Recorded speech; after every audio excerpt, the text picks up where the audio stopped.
Hello, friends. Welcome to the Logistics of Logistics podcast. My name is Joe Lynch. Thank you so much for joining us today.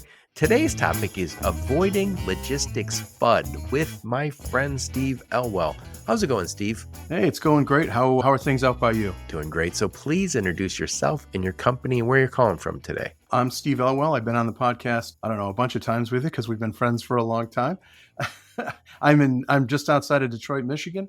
I'm the managing director and head of iDev Partners, and we provide management improvement, turnaround, and growth services to industrial logistics and technology businesses. Awesome. As you mentioned, we are old friends. I think going back 6 years, you were my very first guest. And at that point, being on my podcast was not on anybody's radar. So no one was calling and asking, hey, can I please be on your podcast? It was more like, hey, will you do me a favor? And you did me that favor. And so I appreciate that. You've been on many times before, including we did a podcast called Avoiding Fear, Uncertainty, and Doubt in Sales.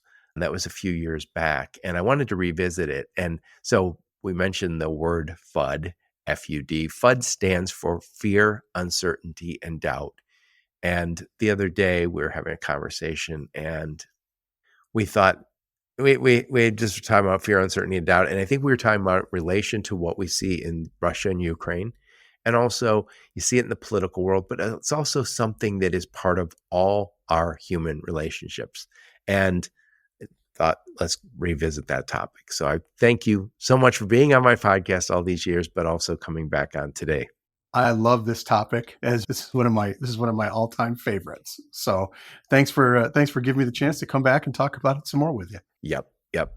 And this will give us a chance to also revisit something you said on my podcast about poop in the punch bowl, and we'll get to that also. Oh, I got a lot of feedback on that. Yep.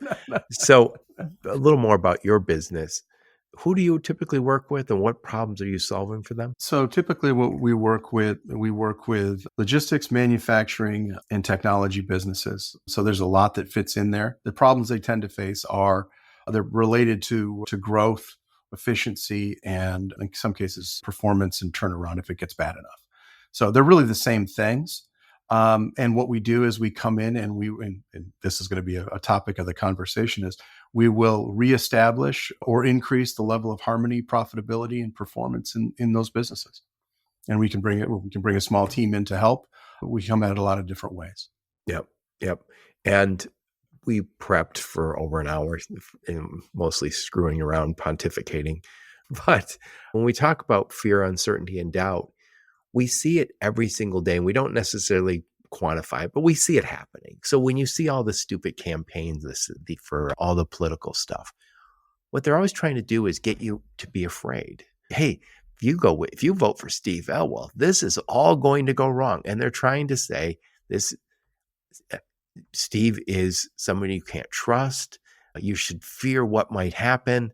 You should be doubtful of the future if Steve's elected. And we see that all the time.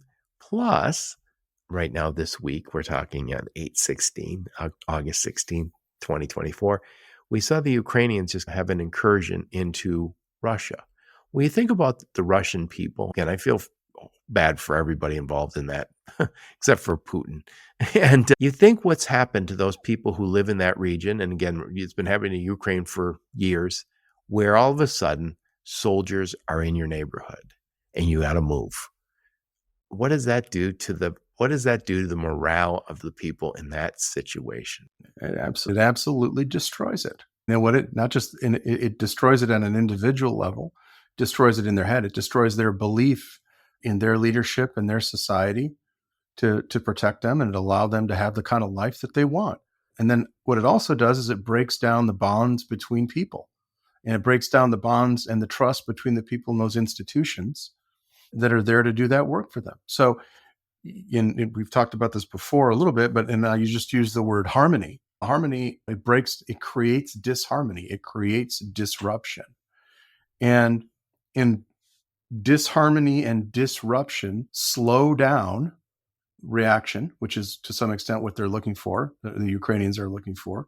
And if you break down the bonds between the people and the institutions enough, you can cause that system, that society, to become unhealthy, slow down itself, or if you do it enough, it will collapse that system. And it exists everywhere in our businesses. It exists in our interpersonal relationships. It exists with our neighbors everywhere. And it's a question of how is it being managed, and to what end? Yeah. And I've heard people talk about this, just fear. So I've been an employee, right? So I've worked for people, and you have a boss and you go, I really like this guy or I like this gal, and they take care of you and you take care of them. You'll run through walls for them. And one of the things, if you think about the people who you'll run through walls for, why? Because they've made you feel like, hey, this guy's got my back. This gal is going to take care of me. We're going in this together. They drove out the fear. I have no fear when I'm with them. I have no doubt. They're my people. I'm not worried when I'm with them. And then we've had bosses where you go, I never know where I stand with this guy. We've had customers where you say, I don't know where I stand with this guy. And that's a neutral. It could be even worse. It could be even more neutral. This guy doesn't give a damn about me. He just cares about himself. Or even worse, this guy wants me to fail, which is an adversary. And they all speak to the levels of trust and the level of concern that you have and how much management and the things you're going to have to do, the energy you're going to have to bring to that relationship in order for you to survive in it or have it work out well for you. Yeah. And I have a few friends in the logistics business right now, who are looking for jobs. And I feel awful. I've been there. It's a horrible feeling. You feel alone. You feel fearful because you got those bills bearing down on you, going through your savings, got the spouse on your back. You feel like maybe I'll never work again. Maybe I'm a fraud. Maybe all these doubts get into your mind, all this uncertainty. And so I always say, like, when I have a friend going through that, I always say, hey, let me help. What can I do? Can I make an introduction? And I try and scan. And the reason I do that is because I went through it back in the day, 2009, when all the bankruptcies hit automotive. I was unemployed and underemployed for 2 years. And it's a horrible feeling.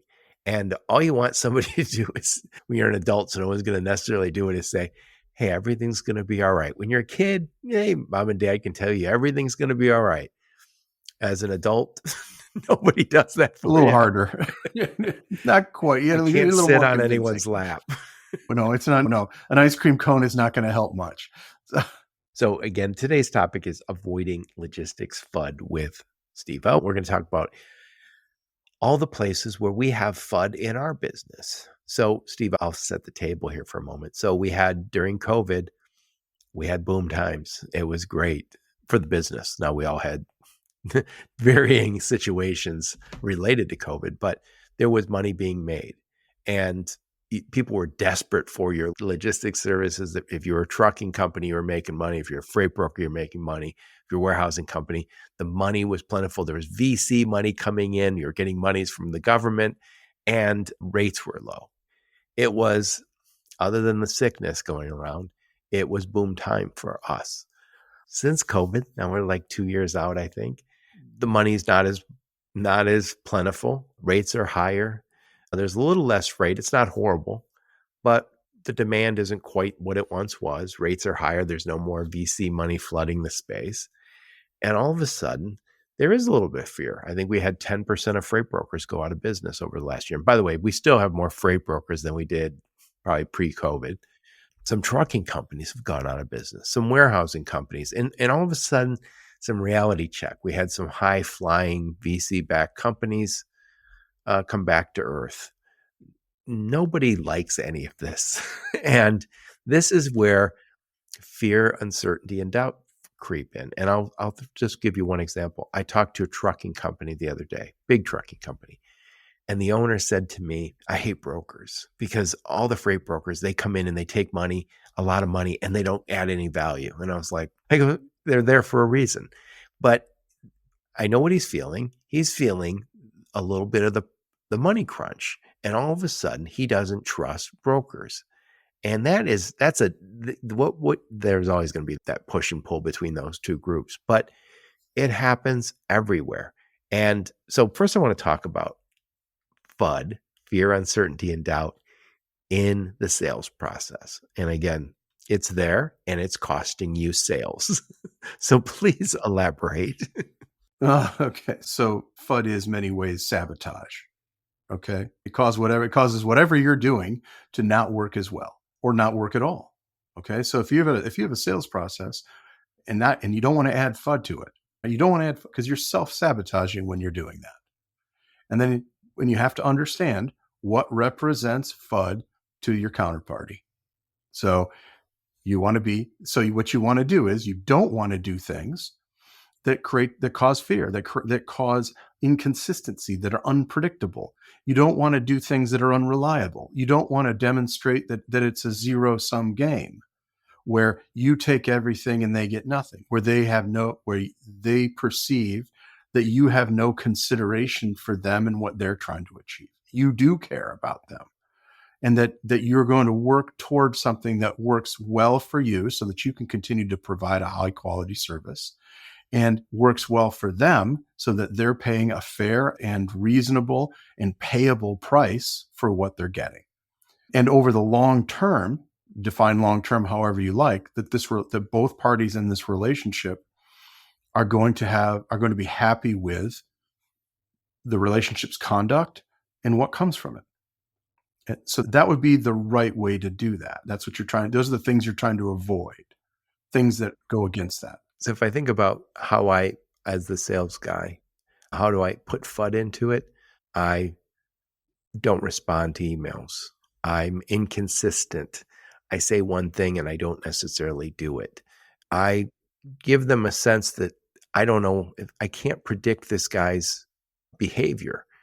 He was one way when I talked to him one time, and then he went away and they came back, and I'm not so sure that I can really trust him. And what happens as the sales guy enters that FUD into the deal, the chances that deal closing start to get a little more remote. So if you remember, and this is going back a long way, so if you overpromise and underdeliver, if you make it too expensive, if you do other things, and you try to take advantage of situations that arise, these are all things that will generate FUD. These are all bad behaviors. Now, what is the impact in the sales? If we go back to 2007, there was a study by H.R. Challey out of Dayton that of 187,000 purchasing people about which things were the most impactful in making a sale. And the single greatest thing at 38% was the salesperson and his or her conduct. So a salesperson is introducing, who's behaving badly, is introducing FUD, definitely. But they're also introducing it into a place that's the single most important place in B2B sales. And so they're doing an enormous amount of damage by doing that. Or if they do it the right way, if they conduct themselves properly, they advantage themselves. That flips on its head that much more. So you can succeed. And so by behaving correctly, by being reliable, and the study talks about what many of those things are, and a lot of them are free. As an individual salesperson, you have the ability to either destroy a sale or to advantage one and cause it to happen. Yeah. And Steve, before we hit record today, we were talking about this study that has been floating around. Google did it, and it was about their meetings. And they obviously have tons of employees and tons of meetings at Google. And they said that the chit chat before a call, where you're talking about, hey, did you see that game last night? Did you see the Olympics? Did that storm come your way? All those little seemingly unimportant conversations before the meeting gets started goes a long way to building relationships. And again, it's taking the FUD out, because you go, oh, that guy, I like him. We were just talking about the Olympics before we hit the record. Before the meeting really got started, we were talking about this thing, and I like him. We relate. Well, you're getting a lot. So you're harmonizing the communication when you do that, by that person's tone of voice, or by the way if you're on a video call, if you're doing these other things, you get a chance to see where that person is and get a sense of what is the nature of this communication, not just the words, although that's part of it. What kind of mood this person, there's all these other cues. And what it does is it creates a known a known set of rules that and people are much less likely to make missteps and so on. And I think I mentioned the devices, the handshake between computer-based devices, where they exchange information in order to establish what the nature of that communication is going to be. This is the same thing, but with humans, and clearly it's a much more rich exchange, but that's its purpose. And yeah, human beings are not machines. And it's a mistake, and a lot of people do it. It's a mistake for people to think of us as machines because we're not. So when we can accidentally do this, where we enter maybe through some inconsistent behavior, not following up, just sour notes, that we all of a sudden enter FUD, even if I didn't want to. Maybe I just did it accidentally because I said I was going to do something and I didn't. And by the way, a lot of people will forgive that. If you say, hey, I'm sorry, I've been out of the office a lot, whatever the excuse is, they'll buy it the first few times. But at some point they go, maybe they're too busy for me. I don't know. I'm not getting the right vibes. It's not happening here. Intent. Yeah, you can introduce FUD inadvertently, and people can see it and understand it, and they'll forgive for it if there are other things around it that suggest, to your point, that this is a one-off and the intent behind it was right. If the intent is wrong, if you signal bad intent, if your organizations, and I think we talked about this a couple of years ago on this topic, if an organization has an individual and the individual has great intent, but the organization doesn't, that's a problem. That's a gigantic problem. And oftentimes that's what will happen because an organization will put a purchasing person out or a salesperson or a product manager, project manager out there, and then back them up as if they're a machine and they're going to optimize and pull every last penny out of that deal. And those people who are customer facing or outside facing are stuck twisting in the wind because they were undermined. They will have gone in with full intent, and we're going to have a relationship, and then of course they can't deliver. Right now, I mentioned the distrust you sometimes have between brokers and carriers. A lot of carriers feel like, oh, that broker's making all the money and I'm not making any. So I'm squeezing my margin and those guys are fat and happy. Sure. It's for sure. And it's always when it's boom times and there's money all over the place, everyone can have their lots of largesse and everything's great and wonderful. And then when it gets to be a little bit less, that guy who was his best friend is now a greedy SOB and who deserves to be. And again, this is envy, right? And of course, as the resource money or whatever becomes less and less as it approaches zero, you say, okay, look at a famine. Look what happens in famine. People will eat each other. It's horrible. How far will that go? It will go all the way under the wrong set of circumstances. And that can never be allowed. So we definitely know FUD is a huge problem for sales. We just talked about that. It's also a big problem when you have again, it's the problem everywhere in human interaction, but when it comes to customers. So we have customers and FUD gets entered into this deal. And maybe I'll bring this up since I love your analogy. Talk about the poop in the punch bowl in relation to customers and their logistics providers. So the thing is, how much poop in the punch bowl before you won't drink it? And the answer is, of course, any. There must be none in there. Zero is the tolerable amount. And even the implication that there might be. And there you go. There you go. Again, it doesn't actually have to be there, right? And it is a... That's what FUD is. FUD is the poop in the punch bowl. FUD. That's the beauty of FUD, right? It has that kind of name to it, right? It suggests there can be none. The implication that there's any at all is not good, is a problem. It's to some extent there. It could be there and never, because this is something that plays on the mind. And so it can't be there in any amount. And it must be eliminated, and it must be reduced, and all these things. And of course, at the beginning of this, we said it's everywhere. So wait a minute here. So if we're in a situation where none can be tolerated and it's everywhere, those two things don't live very well together. So the immediate question behind that is, okay, what do you do about FUD? Because it's there. In a sales environment, what do you do? We just talked about, hey, if somebody interjects something in there and yet they get the sense of that the person's the right, you can be forgiven. Why? How does that happen? That forgiveness is a very big thing. And you say, okay, what is it? The forgiveness is the relationship. You've built up a history. There is a consistency there. And this is an exception to that. Now, you can't do it forever, to your point. Then there's another side of it that talks about how do you actively get rid of FUD? How do you protect yourself? Yes, it's there, but how do I reduce its effects upon me and my customer and my organization and my sales process and so on? And really what that is, that's dealing with someone, a customer, someone else in the relationship who may not have good intent, who may be neutral, who may be, in fact, out to hurt me. And yet I still need to function. My organization needs to function in the face of that. Yeah. And I've been part of business for many years and the logistics business for many years. And I've seen relationships go sour very quickly. And I've been part of that where you might be doing a real good job for a customer, a shipper. And then one day they say, hey, we're going to put this out. We're going to bid this business out. And you're like, oh, our business. And they're like, hey, you got a chance to win it. And you're like, oh, I thought I was winning it every day. I thought that I thought we had something. Maybe they got a new boss over there and that new boss decided we're going to put all this out for bid.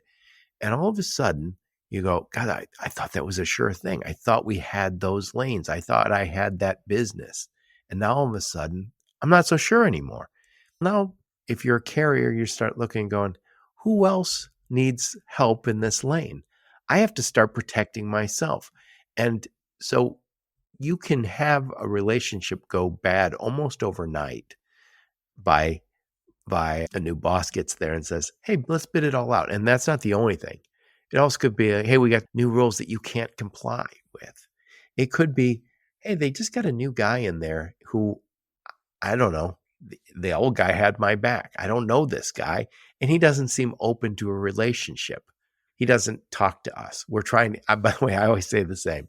Any customer I've ever had, regardless of whether it worked in engineering or in production or in logistics, even in this business, who doesn't talk to you, who can't answer the phone, who doesn't want a relationship, you at some point go, at some point, I'm going to leave that relationship or they're going to leave. And they'll just say, yeah, you weren't getting it done. You're like, yep, I know, because we never talked. It just, the people who hold you at arm's length, at some point, the relationship is over. There's too much FUD got developed in the middle. Well, there's differences in expectations, right? We talked about this. If you are feeling bad about a relationship, there's by definition the expectations of both sides are mismatched in some way, and that can come in the form of a change. You say, okay, these guys are going to put some new rules on me, and it's going to cost, and I didn't expect them to do that, or I thought the relationship was this, and that was the case of we put the person out front, and the organization behind them is not, pushing them into different things. So in those, are you in a position to change that, to change the relationship itself?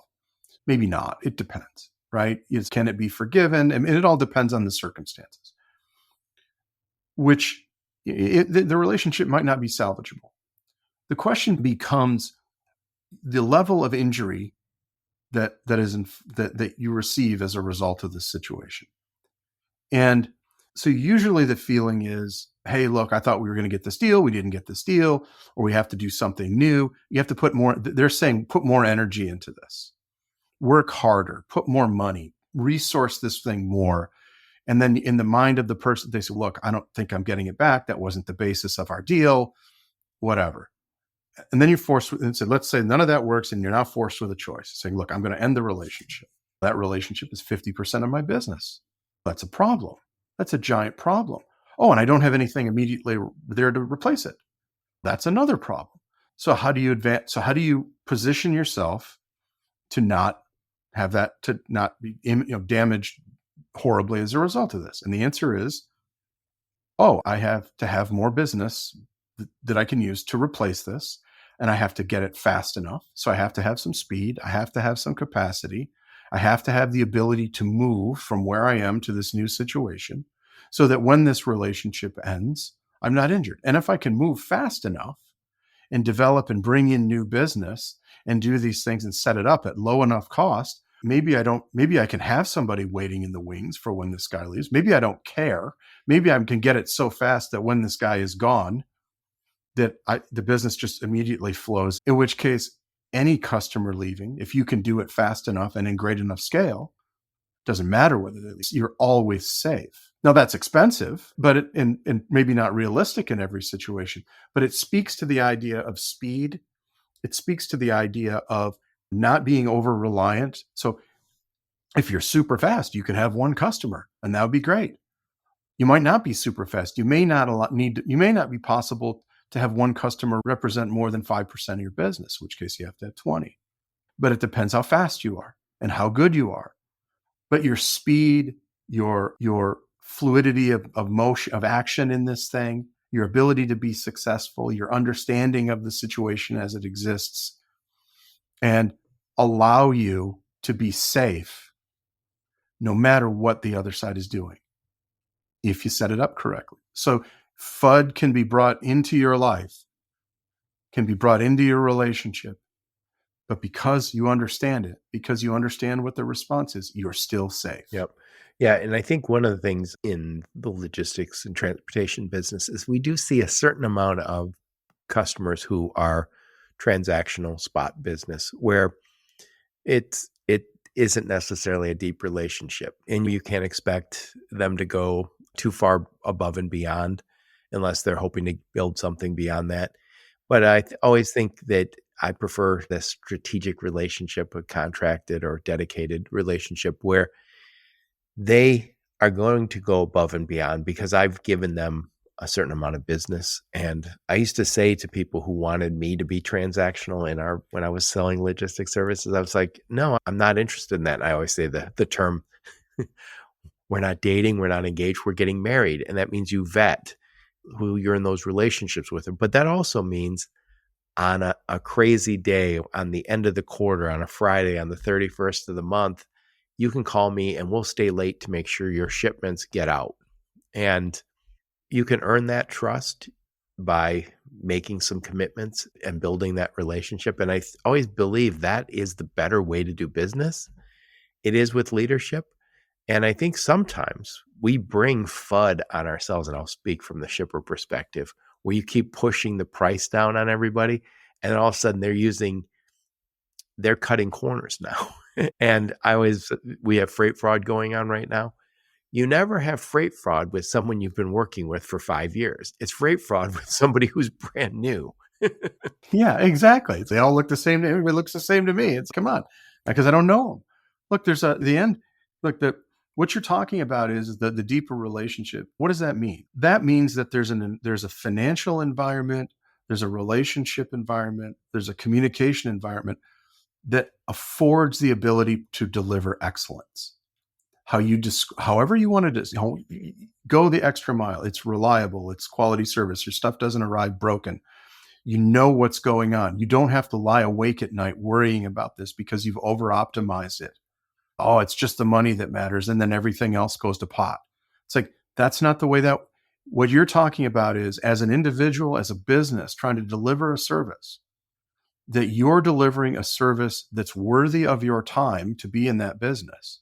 It is excellent in its own way, and it promotes the value of the people who are putting their lives and energy into it. It's validating to that. And there are environments that are so small and so devoid of water and life that can't be delivered. And there are people out there, there are many people and organizations out there who see it as a single variable thing. It's just the money. And the damage that's done to industries and enterprises by that kind of thinking is tremendous. It's short term. And it introduces FUD.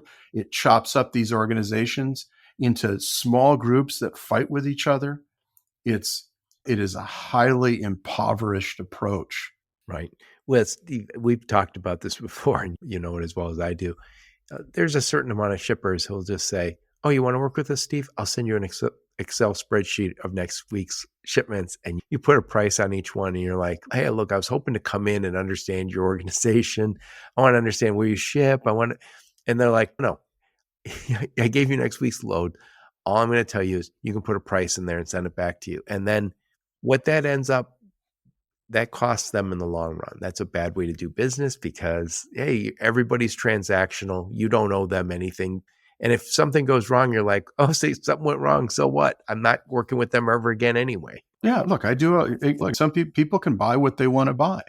You can buy bargain basement if you choose to, and that's fine. But buyer beware. That comes with some things that you might not like. And if you're clear about what it is on the front end and are willing to accept that, fair enough.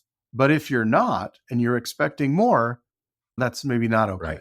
So let's switch gears for just a second. So we talked about FUD, that's fear, uncertainty, and doubt, in the sales process and in the customer relationship. And also, I guess that's also the operational piece.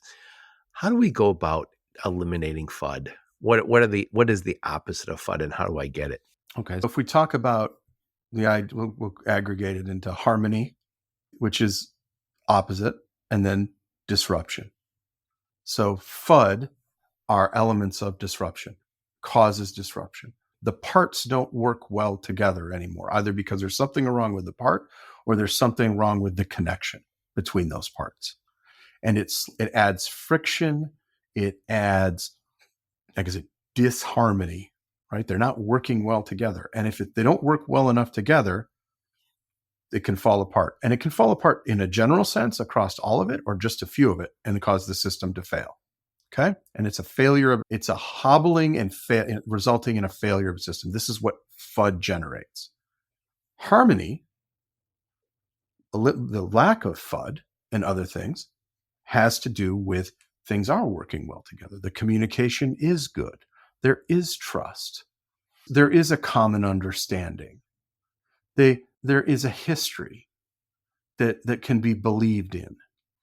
There are, and so what are all these things in a business, in a logistics, in a sales, in an organizational sense? I think we talked earlier about a gentleman who put team together, and he says, look, we're going to bring everybody in from all over the country, and we're going to incur this giant travel expenses for the sole purpose of making sure that the members of this team spend time together, face to face. And they're going to work together, and they're going to get to know each other, even though they live in different parts of the country. Why? The reason is because so that sheer contact with one another is something that builds the team. It builds understanding between the team members. There's so many unspoken things that develop as a result of that when they're apart, they can trust each other to act in a certain way because they've seen them do it before. They have a feel and a gut level understanding of who that person is and how they're going to react. Big deal. Huge deal at the team level. Very difficult to come by. Yep. Steve, I saw this many years ago. Remember, he must be pretty old by now. Tom Peters, he was one of the first management consultants who used to write books. He wrote a number of books. And each book was basically criticizing his last book, said, here's where I went wrong. And he is a fantastic guy. I know he's still out there. But Tom Peters wrote that the very best business meeting was a barbecue. And a lot of people would say, well, that's not a business meeting. But it was just the whole idea that we're going to come together. We're going to eat some food outside. We're going to have some beer. We're going to have this meeting of the minds, this shared experience that is going to hopefully bond us together beyond the dollars and cents. And that kind of relationship is going to bleed into the day-to-day. Because I know you. And because you trust me, we talked about baseball at the barbecue. Yeah, absolutely. And I see what he's saying. And so somewhere along the line, the idea that professional meant impersonal, which is a very Taylor approach. That I remember I say that, I think about 1 million square feet of cubes and nameless, faceless people in black suits and white shirts and ties and stuff. And everybody's a number at best. That's not professional. It's not professional in the slightest. What it is isolation. That is treating us like machines. Like machines. You don't matter as an individual. And that means when you have that, it doesn't just sit within your organization at the individual level. It also bleeds into your customers and suppliers and all of those people. And that's not the way that is a very fragile thing because it can't adapt. Because what is the cohesion between the individuals? It's nothing. The guy gets laid off. Oh, his cube is empty. He didn't even remember the guy's name anyway. Sat next to him for 20 years. That is, look, that idea is at the center of so many things about isolation in our situation as a society in the U.S. right now. That it gets talked about quite a lot, but it is a source of bad business. Knowing each other, trusting each other, being open with each other, and doing that on a justified basis, and being safe doing that. Not just thinking you are, but actually being that you're not going to be betrayed, and that when you guys go to war together, figuratively, that this is a great thing. And if you're lucky, once or twice in your career, you can find yourself a part of a team that's like that. Yeah. Oh, yeah. I have been part of those teams. First off, I worked for bosses who've engendered that, and they could call me 20 years later right now and say, "Hey, Joe, I need you to get in your car and come here and help me on whatever," and I would do it. And there's other people who you go, "Oh, this guy he doesn't like me. I don't think he likes me. Maybe he doesn't. I don't know. I never know where I stand with him or her." And that person, you can't wait to get away from. And same thing with customers. We've all had customers who go, "Yeah, we are on the same page. We're taking care of them. They're taking care of us." And there is no FUD getting in between us. And that's what we all want. Those are the special relationships you're looking for in this business world. So I've done a fair amount of work in the defense space, and you listen to people coming back from Afghanistan, from Iraq, and you listen to videos and public statements from people out of the special forces community talk about what it's like when they come back. And there's a sense of loneliness about it. And the idea, and the loneliness is about, I was part of a group of people, particularly when they're operating in small teams. The special forces community is a great example. Oh, I could trust this guy. We're in this environment. It's us. This is my brother. And the funny is, it doesn't matter what they look like. It could be some Afghani translator somewhere. It could be from completely different socioeconomic, ethnic, the whole bit. But these people are their brothers. And they'll do anything for these people. And the sadness that they come back to, and they talk about it, the loneliness is that those relationships are not easily replicated when they come back.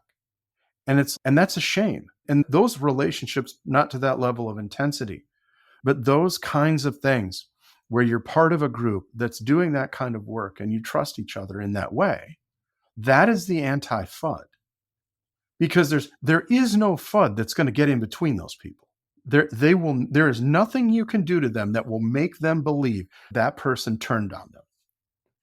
There will never be fear, uncertainty, or doubt. It's fidelity.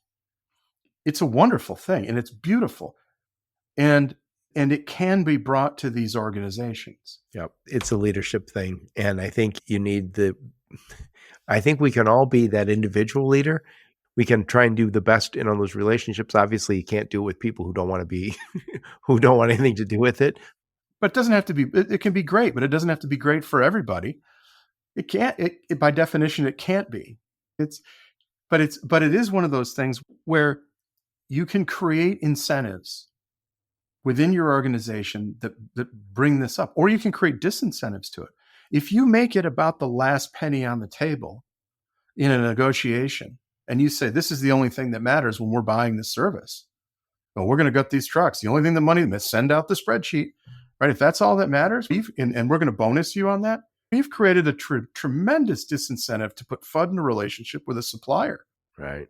Yeah. We've all been on probably both sides of these transactions. And again, the people who you work with, those great teams that don't have the FUD that we're talking about. And we all want that. And I think it really just have to be a little more conscious of the little things that cause the FUD. And sometimes it's not considering the other person's position.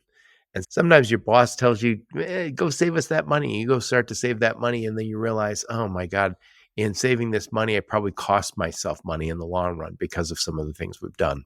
Oh, absolutely. And it is, look, if you're in a position of responsibility, if you're an individual, your first job is to make sure you're leading yourself correctly.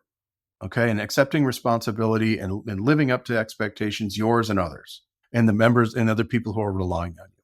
If you're in a position of leadership, then it's your responsibility to create an environment where these other things can develop. And that means if you're a president of a company or a vice president or whatever, and if to the extent that you have an environment that is not friendly to this in some way, then that's a limitation. Now, you've said it many times, a team can never outperform its coach. And that's correct. And the coach's job is to create that environment where this can happen and then help to populate that environment with people who are responsive to it and who can grow within it and perform and become, as an individual and as a group, that thing that delivers that excellence. And that it's resilient, because there are going to be things out there that are trying to kill it. Competitors, all of the environment, you're depending on the industry, right? That customer with the spreadsheet, all of those things work against it. And your job is to create it and then to protect it and to enable it to protect itself. And that's about getting rid of and creating a capacity to fend off FUD. I love it. I love it. So I'm going to wrap this bad boy up. I'm going to summarize, and I want to get your final thoughts on the topic. So I'm talking to my friend Steve Elwell. We're talking about how to avoid FUD. That's fear, uncertainty, and doubt in our business life. I guess it applies everywhere, but we're talking about in logistics specifically. So again, fear, uncertainty, and doubt, it is at a macro level. We see it used as military tactics. We see it used in propaganda. We see it in politics.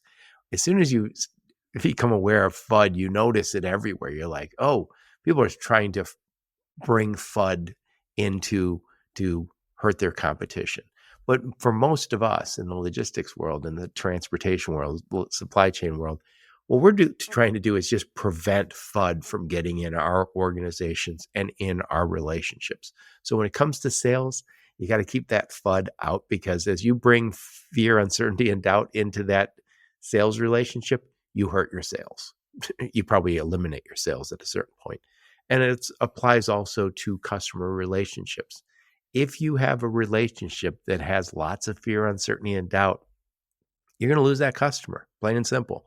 It also applies in operations. Sometimes when we're trying to cut costs, we end up costing ourselves more because we brought in a whole bunch of fear, uncertainty, doubt. Other person checked out of the relationship because they aren't making enough money, or maybe they don't feel appreciated. The opposite of all this, though, is building relationships, building trust, developing leadership within those organizations and within those relationships. Enough of my blather.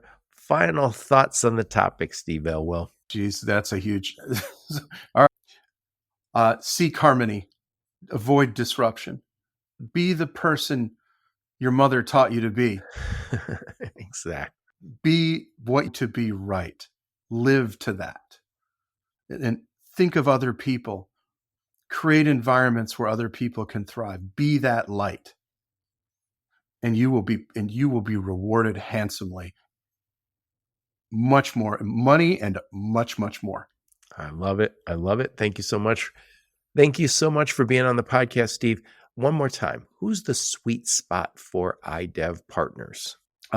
Logistics, manufacturing, technology, who are experiencing troubles with, honestly, the details of what we just talked about. This stuff presents as sales problems, cash problems, operational problems. It presents as can't tell what's going on in my organization. The communication isn't right. And it'll show up as, hey, I'm not making enough money and I'm not happy at all with what's going on here. So seems general, but it's really all one thing. Yep. I love it. I love it. What I'll do is I'll put a link to your LinkedIn profile. I'll also put a link to all the other episodes we've done together. So if someone wants to listen to the previous episodes with Steve, you can, and I highly recommend you do. And I'll put a link to your LinkedIn profile, link to your website, and any other links you and your marketing team give me. Steve, thank you so much for taking the time today. Hey, thanks, Joe. It's been a hoot as always. All right. And thank all of you for listening to my podcast. Your support's very much appreciated. Until next time, onward and upward. You have been listening to the Logistics of Logistics podcast, where we engage with leaders in the logistics and supply chain community. If you like what you hear, please subscribe, hit the like button, and leave us a nice review on Apple or Spotify or wherever else you listen. Also, please check out our videos on YouTube and connect with us on LinkedIn. We're very big on LinkedIn. And you can also reach us on the logisticsoflogistics.com, our website.